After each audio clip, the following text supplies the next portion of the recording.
बिहार की राजनीति तो आपसे अवगत है कि बिहार में कोई राजनीति नहीं है। भ्रष्टाचार में आकंठ बिहार डूब चुका है। और सच पूछिए तो बिहार का निजाम सो गया है। बिहार में निजाम नाम की कोई चीज नहीं है। आज की परिस्थिति में जन सुराज के द्वारा जो बातें कही जा रही हैं वह राजनीतिक धरातल पर सत्य प्रसत्य प्रशांत जी के मुख्य बिंदु से जो भी उच्चारण निकल रहे हैं, भ्रष्टाचार के जो भी बात निकल रहे हैं, वे सत्यता के कसौटी पर 100% सत्य उतर रहे हैं। और आपको एक मिसाल और दूं जन सुराज का। आप हमारे बैनर का फोटो लीजिए, देखिए आपके बाएं दाहिने लगा हुआ है। उसमें आप पाएंगे कि एक लाइन से भावी प्रत्याशियों का फोटो और नाम है। एक आध लोग जो उपलब्धता समय की क्षीणता के चलते जिनका फोटोग्राफ और नाम तो है, फोटोग्राफ उपलब्ध नहीं हो पाया है, उसका उसमें संयोजन नहीं हो सका। लेकिन बाकी तमाम लोगों का नाम और फोटो और उनकी उपस्थिति यह जाहिर करती है कि प्रत्याशी कोई हो, सभी जन सुराज के लिए समर्पित है और सभी हम जन सुराज के लिए कार्य कर रहे हैं और जन सुराज ही हम लोगों का प्रेरणा स्रोत है। अगर किसी एक को जन सुराज टिकट देता है तो आप यह मानकर चले कि सभी प्रत्याशी उस उम्मीदवार के लिए जिसको जन सुराज टिकट देता है अपने अध्यक्ष जी के नेतृत्व में जी जान लगा देगा।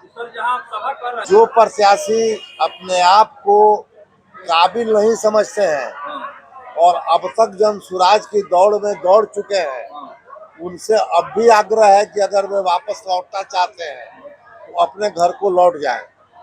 इसलिए कि जन सुराज भ्रष्टाचारी, कमीशनखोर, जनता को गुमराह करने वाले, सरकार में रहकर भ्रष्टाचार करने वाले, व्यापार में रहकर भ्रष्टाचार करने वाले, अपने पेशा में रहकर भ्रष्टाचार करने वाले, ऐसे किसी भी व्यक्ति को जन सुराज टिकट नहीं देने जा रहा है।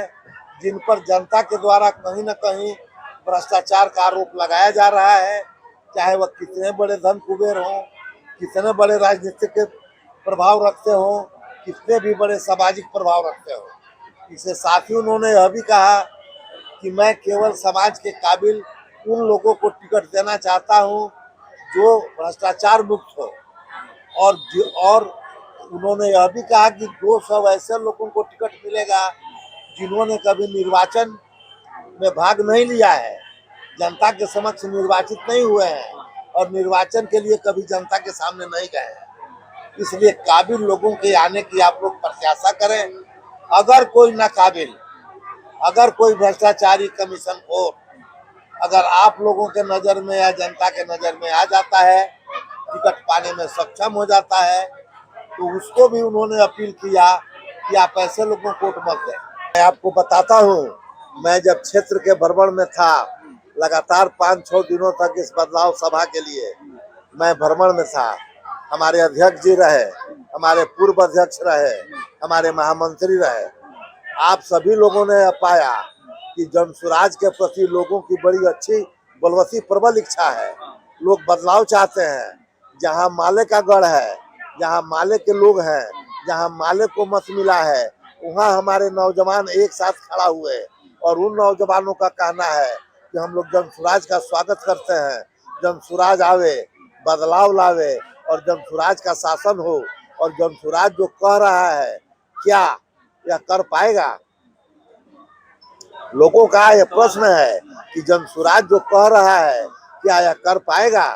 तो हमारे प्रशांत जी ने एक युक्ति कहा कि एक्सपायरी मेडिसिन से अच्छा है कि नए मेडिसिन का ट्रायल कीजिए। उन्होंने कल यह बात कहा और यह बात उन्होंने अपनी सभा में कहा कि बाकी सभी राजनीतिक दल एक्सपायर हो चुके हैं, लेकिन हमारी दवा जो है वह नई दवा है। तो ट्रायल के प्रयोग पर एक खुराक खाइए तो नुकसान तो नहीं करेगा।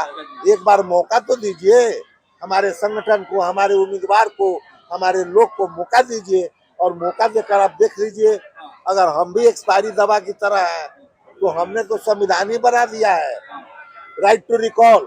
हम अपने उम्मीदवार को जैसे ही भ्रष्टाचार में देखेंगे रिकॉल कर लेंगे। बाकी दलों ने तो कहीं नहीं बनाया है, तो हम रिकॉल कर लेंगे। अगर उससे भी नहीं होगा तो आप पुनः हमको मौका नहीं दीजिएगा।